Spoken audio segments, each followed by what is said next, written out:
In 1987, a Yale historian named Paul Kennedy published a book that made Washington uncomfortable. He studied 500 years of empire, Habsburg Spain, the Dutch Republic, Napoleonic France, the British Empire.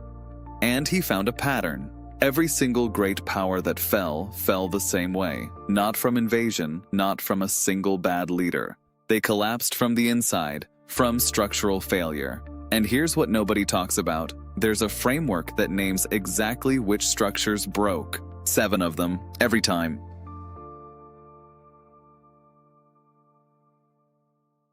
Kennedy's core thesis was elegant. He called it imperial overstretch. Great powers rise because their economic base supports their military ambitions.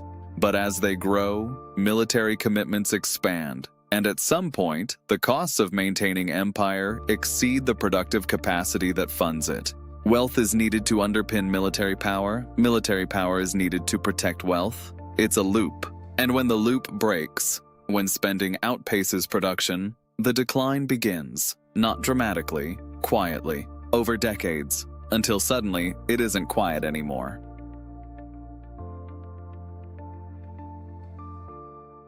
Let's start with Habsburg Spain, the 16th century superpower.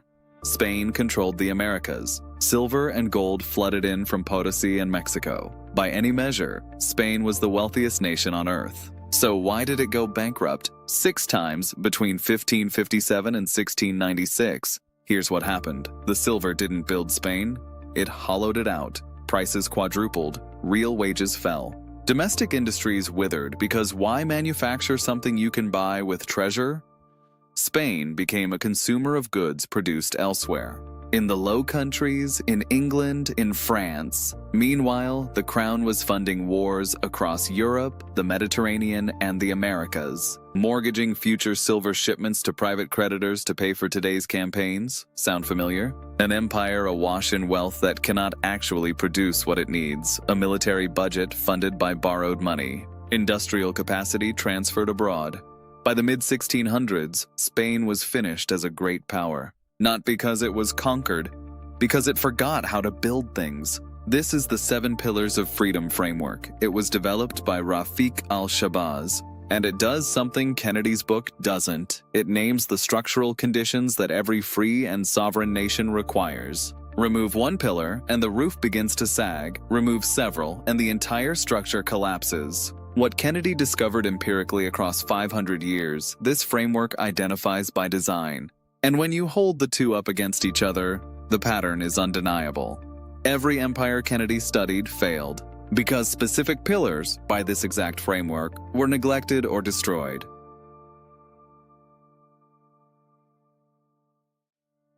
The British Empire peaked around 1870. It controlled 25% of the world's landmass. The pound sterling was the global reserve currency, but Germany and the United States were industrializing faster. They were protecting their domestic manufacturers with tariffs, exactly what the American system prescribed, while Britain clung to free trade ideology. By 1900, Britain was still rich, but it was no longer the world's leading manufacturer. 2 world wars consumed what remained of British productive capacity and financial reserves, underinvested and falling behind. 2 world wars consumed what remained of British productive capacity and financial reserves. By 1945, the pound was replaced by the dollar. The empire was over. Pillar 5, domestic manufacturing, and Pillar 6, infrastructure, had eroded for 3 decades before the collapse became visible. That's how it always works. The pillars weaken slowly, then all at once.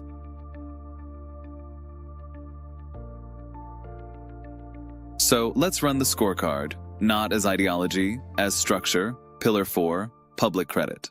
The United States national debt now exceeds $38 trillion. The debt-to-GDP ratio sits at 124%. In 2025, interest payments on that debt, $970 billion, exceeded the entire U.S. defense budget. The country is paying more to service its debt than it spends on its military. Habsburg Spain did the same thing with its silver loans. Rating, weak. Pillar 5, domestic manufacturing. U.S. manufacturing peaked at roughly 28% of GDP in the 1950s. Today, it sits around 11%. China now accounts for approximately 28% of global manufacturing output. The US accounts for under 12%. While China builds roughly 1,000 times more ship tonnage annually than the United States, America focuses on financial services and technology deals. Than the United States, America focuses on financial services and technology deals. Rating, weak to critical. Pillar 6, infrastructure. The American Society of Civil Engineers gives U.S. infrastructure a D+ grade. The estimated cost of deferred maintenance and required upgrades runs into trillions of dollars.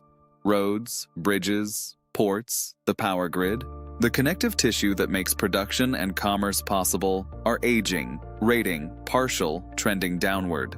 Pillar 7, innovation. This is where America still leads. Semiconductor design, AI research, biotech, genuine strength. But there's a structural vulnerability. The physical production of chips happens almost entirely in Taiwan. America designs the innovations, but no longer manufactures them at scale. Rating, strong on paper, fragile in practice. Here is what Paul Kennedy said as recently as 2026, reflecting on his own thesis 40 years later. He warned that if the United States focuses on deals and finance, while China focuses on physical production and infrastructure, America will lose the, in his words, hard punch necessary to back up its strategic commitments. His term for it, imperial overstretch. The gap between military ambitions and the productive economic base required to sustain them. He has expressed deep concern about 50-year-old aircraft carriers that are expensive to maintain and increasingly vulnerable to new precision weapons. About a nation that can design the best fighter jet in the world but cannot produce enough of them fast enough to matter. Kennedy didn't write a political book, he wrote a structural one, and structure doesn't care about ideology.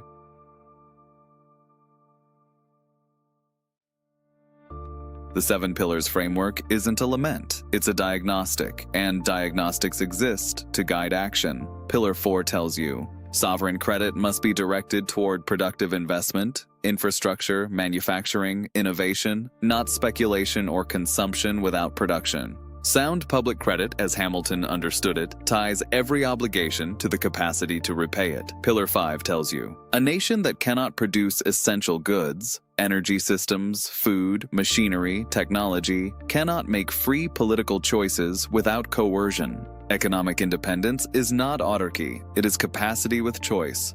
Pillar 6 tells you, infrastructure is not a cost center, it is an economic multiplier.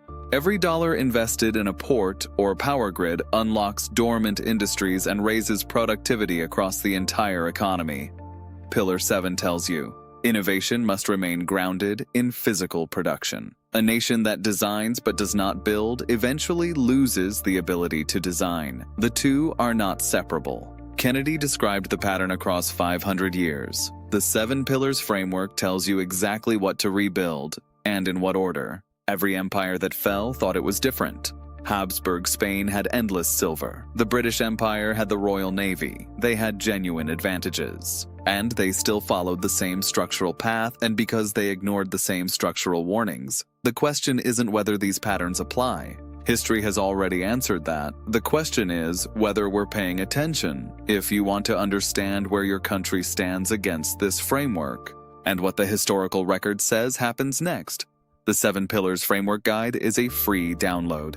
It includes the full Pillar Strength Scorecard, so you can run the diagnostic yourself. The link is in the description. Read the book, run the scorecard, understand the structure. Because freedom doesn't fail dramatically. It fails one pillar at a time.